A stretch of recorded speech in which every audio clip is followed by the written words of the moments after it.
I have to be honest, unfortunately, not a lot has changed. And that's why we've been doing this for 15 years. What is changing is a cultural shift, and that's new. And we aren't just on the Me Too bandwagon. We are, however, grateful that this has become public knowledge and people and organizations are being held accountable for wrongdoing if in fact it's proven through an investigation that this is what has happened.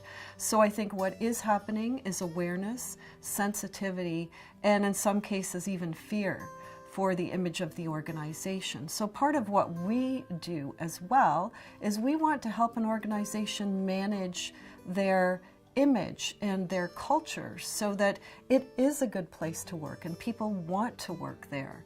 And this doesn't have to be really complicated. We've been doing this for years.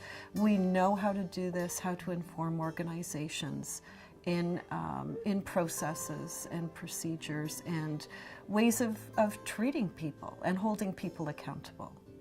I actually think companies should always engage a neutral third party to conduct the investigation, and a third party that is a balance of psychological safety and the legal aspects. And that's where we're very different than others. We bring together the two parts that are inherent in this movement and legislation, the legal part and the psychological part, and it really is a marriage of both parts, and without one you can't really have an effective investigation.